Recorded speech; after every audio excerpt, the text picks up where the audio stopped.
Hello and welcome back to another episode of 25 Years by me, Ryan Bostock.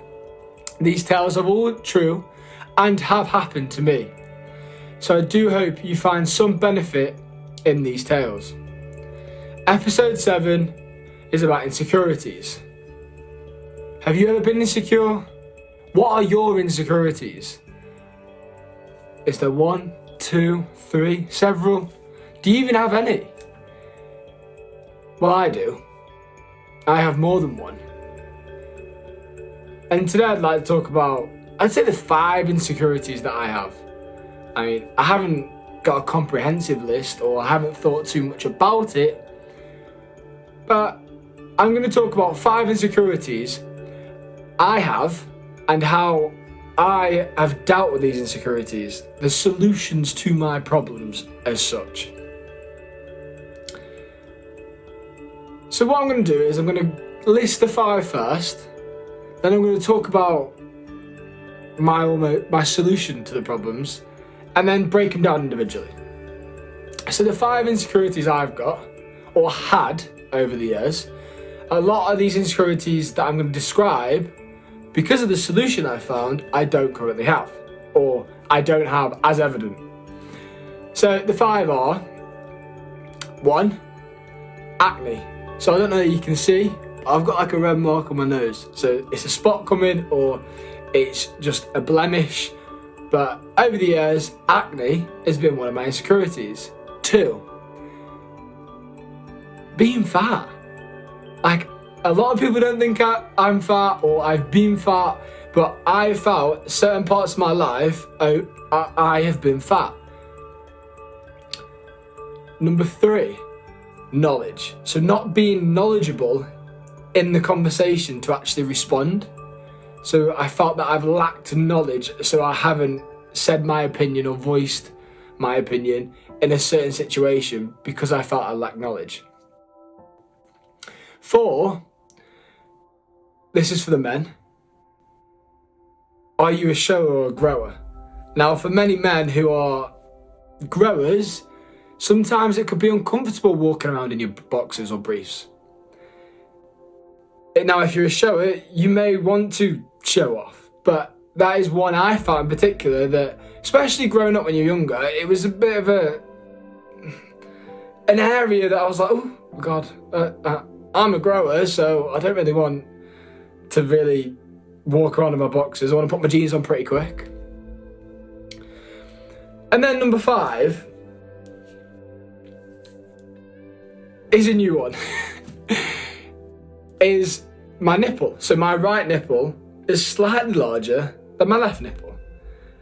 Now I'll talk about why that is, or how that's come about, but they're the 5. So my 5 insecurities: lack of knowledge, being overweight, having acne, being a shower, not a grower, and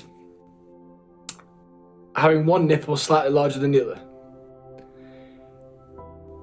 Now, when I read a book from Stephen Covey called 7 Habits of Highly Effective People, he talks about, within the book, the area of influence and area of concern.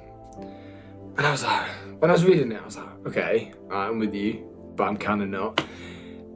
So if you're concerned about something, so the 5 insecurities I have, but what actually is my circle of influence, which is, so you've got a circle of concern, and then inside that is a circle of influence, which is basically saying, what can you control? What are you actually in control of? So say, for instance, you're concerned about your mother's health, but your circle of influence says you're not actually in control of that. They are. So that's kind of how the analogy works. So I basically put my 5 insecurities in the middle and said, right, what am I actually being able to control? So 1, acne. So my insecurity was about acne. So in the evening, I used to clean my teeth, but I never used to wash my face after the day. So now, every evening, clean my teeth, wash my face. And I also have a skincare routine that I do every 3 days, and it's kind of detoxifies my skin. So my skin's getting better. But on the odd occasions, you have breakouts, like this one. So that was how I was like, right, I can control that. I can actually put systems in place that would mitigate my insecurity.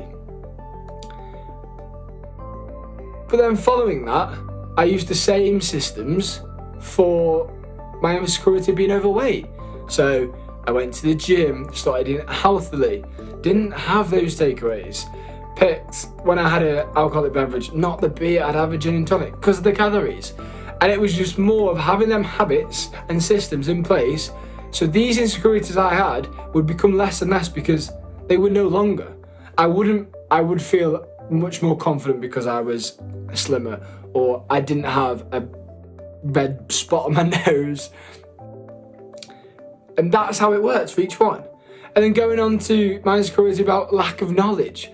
So I've got a good friend and he's very into his shooting.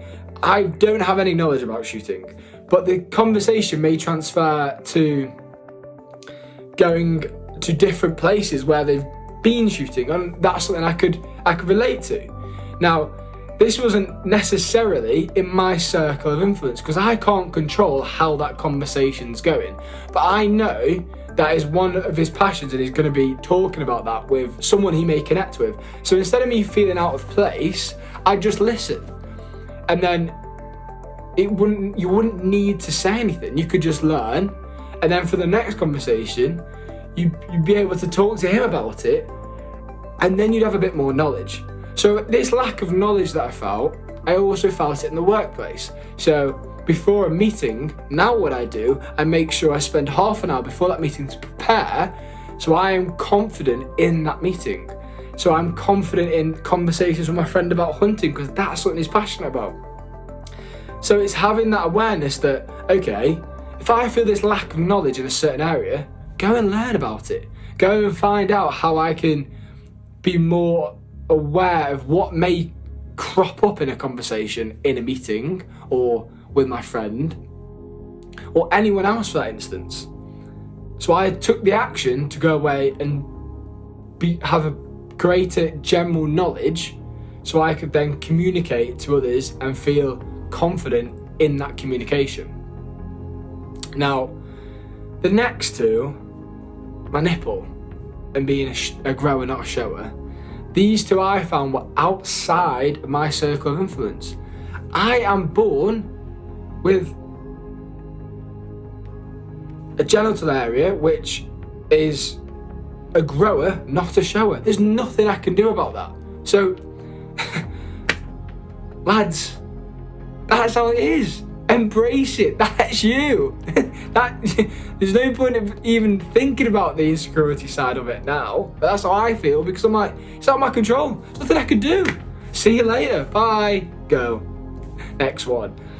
Which then brings us on to my nipple. Now, I did actually have nipples that were exactly the same. So I didn't have this insecurity until the last few years.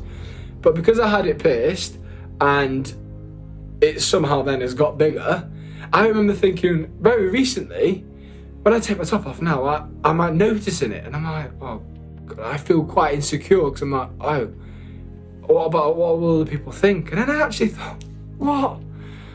This is out of my control. This is not in my circle of influence. Why am I even thinking about it? And then I thought, I found it fascinating that that's how my mind goes. Even when I've become more educated on myself, how I feel and my emotions, this was one little aspect where my insecurities came back. So they're my 5 insecurities, and that's how I tackled them with the circle of influence and realising what I could actually control, but also recognising that these insecurities are what make me me. When I became happy with myself and happy with the red spot on my nose or the slightly enlarged nipple or not knowing a bit about a certain topic in a conversation, that's fine. That's not bad. It's not good. I'm not saying it's even good. All I'm saying is you're aware of it. And once you become aware, You're happy in your own body. I am now not thinking, oh, well, I wish I could change my nipple, or I wish I could have a shower down there. No, because they're not in my control. Yes, with acne, you can get a better skincare routine. Yes, with being overweight, you can go to the gym. And yes, with a feeling of lack of knowledge, you can go and study more. But the main thing is, be happy with you, because that lack of knowledge, being overweight, having not the best skin, that is you in that moment. In that moment, that is how you are not only feeling, but your actions built up to that. So if you want to change that are in your circle of influence, do so, like I've done with the system and processes that I spoke about. Now, that's quite a heartfelt one from me. I'd like to know if this provided some benefit to you. If it did, please let me know. Many of you have dropped me a message saying that on certain episodes or certain videos or podcasts have really resonated with you, and I really do appreciate that. Thank you very much. So that's episode 7 on Insecurities by me, Ryan Bostock. Thank you for listening, and thank you for watching. Until next time, see you later.